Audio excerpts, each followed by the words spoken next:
have a class edit, the span goes to display none.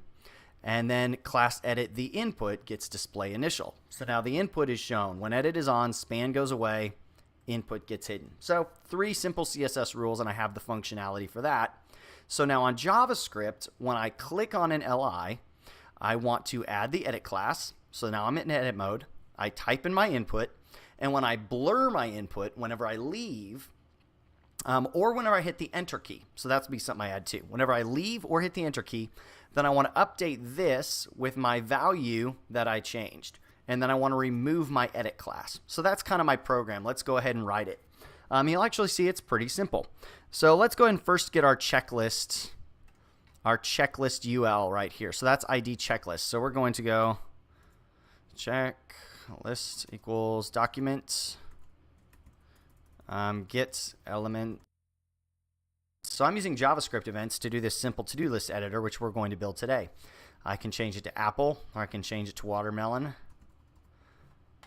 There we go. And so that's basically my to-do list editor. And so that's what we're going to build in this. So if you remember from the prior lesson, you can actually do selectors.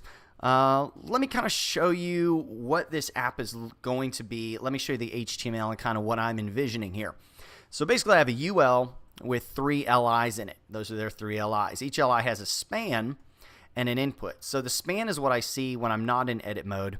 The input is going to be what I want to see when I'm in edit mode. So kind of the way I'm going to do this is I'm going to add a class edit here. And when class edit is on, let me save, this will live reload. When class edit is on, the span goes away, the input gets shown. So all I have to do to change edit mode is add that class or remove that class. Okay, very simple, seems easy enough. So how I did that with CSS is my LI input by default is a display none. So this guy is always hidden by default.